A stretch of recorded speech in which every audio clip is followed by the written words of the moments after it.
thank you for tuning in and staying connected with your friends here at the Riverbrook Regional YMCA in Wilton.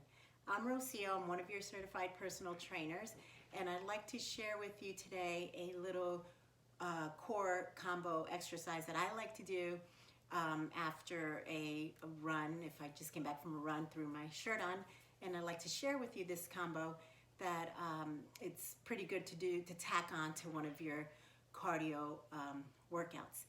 Doesn't have to be after a cardio workout. You can, if you just want to do the core exercise regimen without the cardio part of it, that's fine. Just be sure you warm up prior to getting into the core exercises. A few jumping jacks or side steps, side shuffles will do for a few minutes, 3 to 5 minutes. I suggest a dynamic warm up. Okay, so the first exercise that we're going to do, it's 3 exercises all together. The first one is called a plank quad crunch. Then we're going to move on to a break dancer exercise.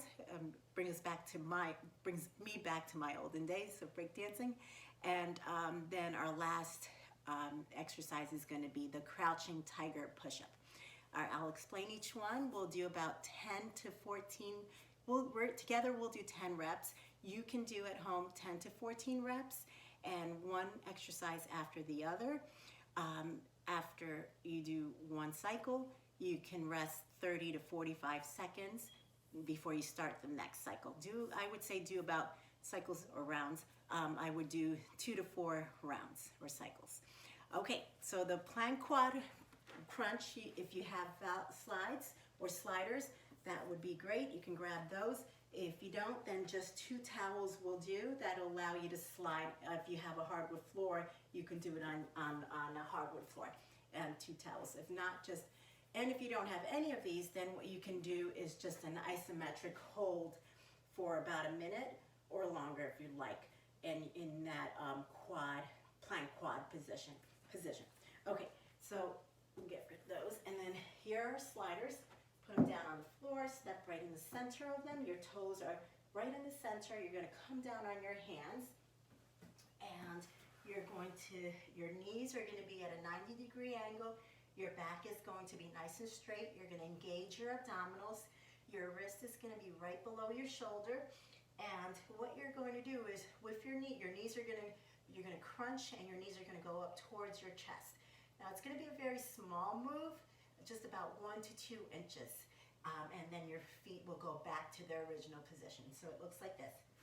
1, 2, 3, 4, 5, 6, 7, 8, 9. There's 10. Okay, be sure you're breathing through the exercises. You're breathing in through your nose and out through your mouth. So the next exercise that we're going to do is a break dancer. So get rid of the slides here. You're going to go back into that position, that plank quad position. And come on up. Now you're going to bring your legs out a little bit, back a little bit. Your feet are going to come out a little bit. You're still going to be at a 90-degree angle or a little wider than 90-degree angle. And then from here, you're just going to cross over the one knee and leg over to the opposite side. And then the hands your opposite hand of the leg that's crossing over goes up towards the ceiling. So it looks like this. And hold in the air if you can. Your leg, hold it up. Engage the core. You can really feel it if you take a little pause at the top. And you're staying in, keep it all the while keeping the knees in a 90-degree angle at minimum. That's 4, 5, 6,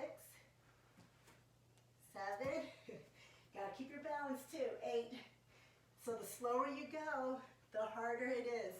9 and 10.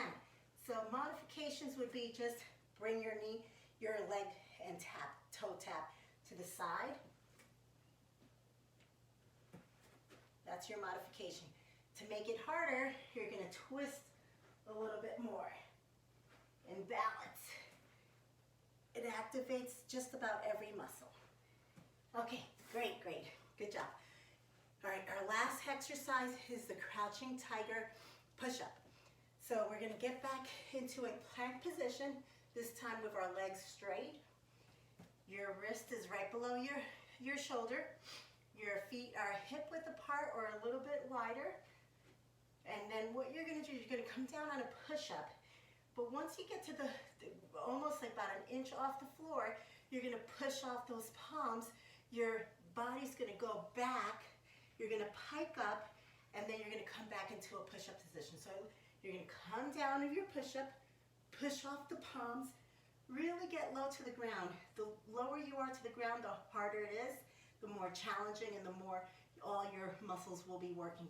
Come on up to a pike, back into a push-up. Your back is a neutral spine. Your abdominals are engaged. Your back is straight. And then come back down, push up. You're looking towards to the ground. Scrape that ground. Think scraping the ground, but you're really not going to scrape. You're not going to put your chest on the ground, but you're trying to get as close as possible. Back down. Push off those palms. You're up on your toes. Pike. Back down. Let's do 5 more.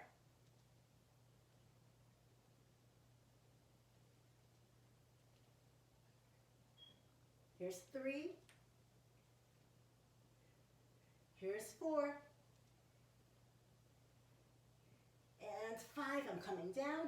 I'm pushing off my palms, scraping the ground, so to speak. Up, back in a pike, and then back, straight back. Okay, great. Good job, everyone. So you want to repeat these about 10 to 14 reps and one exercise after the other, and rest then for about 30 to 45 seconds between your rounds. I would recommend at least 3 rounds. Go for the 4th one if you're feeling great, and hopefully you'll feel it as much as I feel it, or even more. And hopefully this core combo works for you as well. Thank you for joining me and tuning in, and hopefully we'll be back together sooner than later.